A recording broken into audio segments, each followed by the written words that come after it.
예, 11번째 과정입니다. 타락이 총 15과정으로 되어 있으니까 지금 11번째니까 한 5 정도 과정만 더하면 이제 우리가 구원으로 넘어가겠네요. 11번째 과정의 주제 제가 말씀드립니다. 사람이 가장 이상적으로 추구하는 것은 무엇입니까?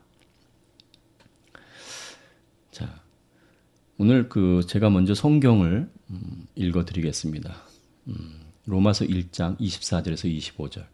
그러므로 하나님께서 그들을 마음의 정욕대로 더러움에 내버려 두사 그들의 몸을 서로 욕되게 하게 하셨으니 이는 그들이 하나님의 진리를 거짓 것으로 바꾸어 피조물을 조물줄보다 더 경배하고 섬김이라. 주는 곧 영원히 찬송할 이시로다. 아멘.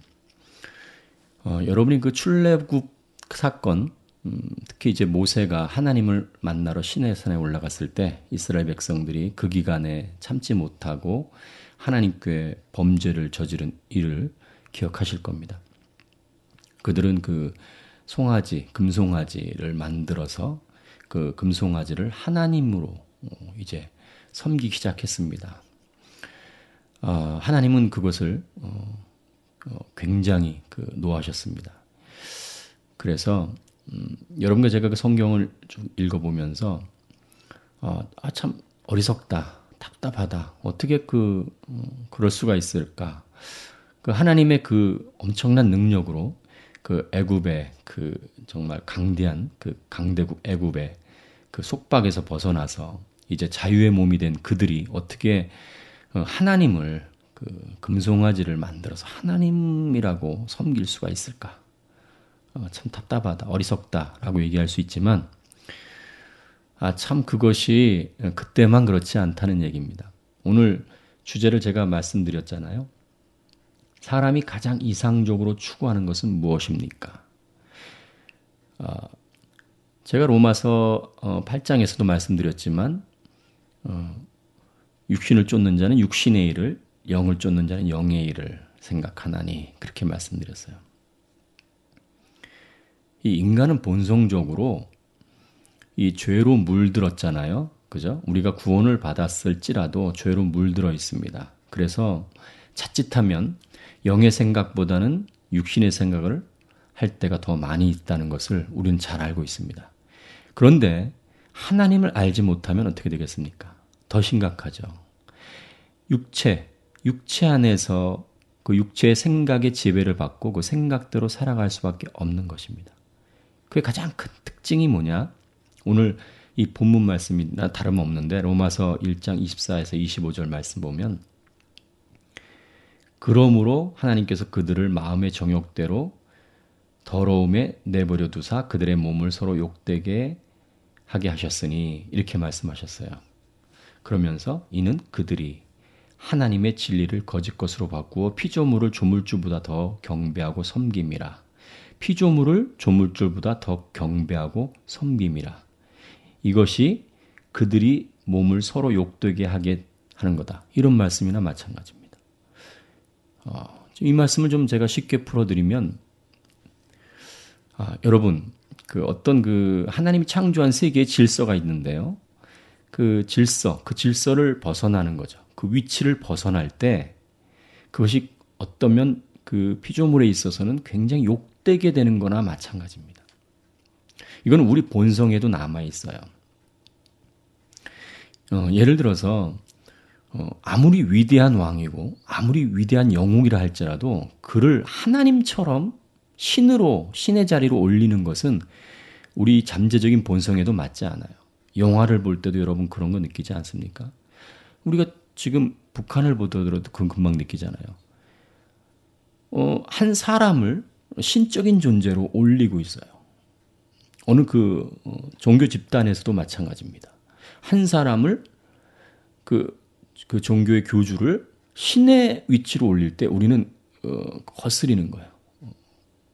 어떻게 보면 우리 잠재적인 이 본능과도 맞지 않는 거예요. 그걸 뭐라고 표현할까요? 메스꺼운 거죠. 뭔가가 메스꺼운 거예요. 인간의 위치에 있어야 됩니다.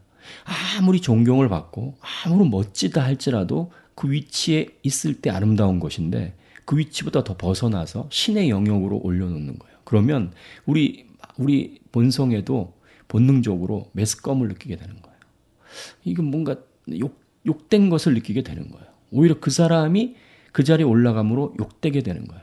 마치 여러분 더러운 배설물을 화장실에 가서 가지고 와서 안방에 모여 이렇게 놔두면 좋겠습니까? 그게 아무리 중요하다 할지라도 그럴 때 우리 막 욕된 느낌이 들잖아요. 그런데 이스라엘 백성들이 광야에 나와서 하나님이라고 섬긴다고 하는 그것이 바로 금송아지였습니다. 지금은 어떻습니까? 지금도 동일합니다. 저는 가끔 이 TV나 이런 매체들을 보면 그런 것을 느낄 때가 있어요. 안타까움을 느낄 때가 있어요. 어떤 그 탤런트나 어떤 가수나 그런 사람들이 스타인 것은 분명합니다. 그런 사람을 통해서 많은 사람이 힐링을 얻고 또 위로를 받습니다. 그런데 그들을 마치 신적인 존재로 올려놓는 사람들이 있어요. 신적인 존재입니다. 그들이 없으면 살 수가 없어요. 그들이 삶이 전부예요. 그런 거 보면 좀 안타까워요.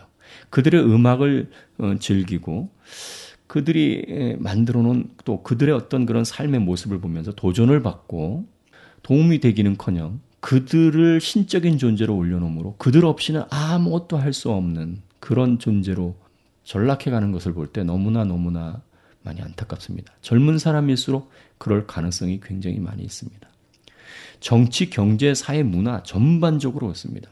정치에서도 마찬가지입니다. 어떤 특정한 사람이 특정한 위치에 있다 할지라도 그들은 신이 아니거든요.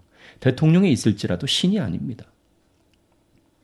그런데 마치 신적인 존재처럼 여기는 그런 사람들이 있습니다. 경제에서도 마찬가지입니다. 돈을 많이 갖고 있다 할지라도 어떤 특정한 재벌의 엄청난 위치에 있을지라도 그들이 인생의 모든 목표가 되고 그들이 나의 신적인 존재가 되면 안 되는 거죠. 철학도 마찬가지입니다. 어떤 철학자가 어떤 철학을 통해서 내 삶을 변화시키고 내게 굉장히 유익을 줬을지라도 그가 신적인 존재로 그를 인정하고 그를 신적인 존재로 여기고 그를 신적인 존재로 따른다면 그는 욕되게 하는 겁니다. 서로 욕되게 하는 겁니다. 종교에서는 어떻습니까? 더 심각합니다. 이런 특정한 사이비 종교에서는 극심합니다. 그래서 심지어는 어느 사이비 종교에서는 그 종교인들이 몽땅 자살하는 경우도 있고요. 몽땅 재산을 다 그 종교에 집어넣어서 마치 새로운 세상이 신세계가 도래할 것처럼 날짜를 정해서 그 날짜에 모든 것을 다 버리고 마치 그날이 이제 구원받는 것처럼 그 사람의 말에 현혹돼 가지고 그 신처럼 여기는 사람, 신이죠 한마디로. 그래서 자신의 삶을 피폐하게 하고 가족을 망가뜨리는 그런 인생을 사는 사람들이 얼마나 많이 있습니까? 그런데요, 그것이 비단 이단 이런 사이비 이런 종교에만 있는 것이 아닙니다. 이것이 우리가 지금 믿고 있는 기독교 안에도 팽배하고 있다는 겁니다. 어느 목사님이 말씀을 잘 전하시고 능력이 있어요. 성령에 충만해요. 그렇다고 그는 하나님이 아니죠. 근데 말은 그렇게 해요, 우리가. 하나님 아닙니다. 그런데 하나님처럼 여긴다는 것입니다. 그의 말을 듣고 그의 말씀 속에서 하나님을 발견하고 새로운 삶을 살아가기는커녕 그를 오히려 하나님처럼 생각해서 그가 어느 순간에 넘어질 때 같이 넘어지는 거예요. 같이 떠나는 거예요.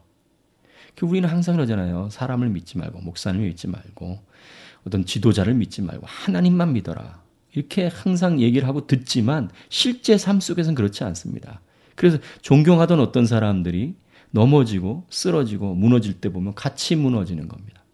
우리는 하나님을 하나님으로 여겨야 됩니다. 오늘 이 로마서 1장 24절에서 25절 말씀처럼 가장 핵심, 오늘 주제처럼 이상적으로 추구하는 것이 무엇입니까? 자연인들의 이상적인 추구가 바로 피조물이죠. 하나님이 만들어 놓은 모든 세계.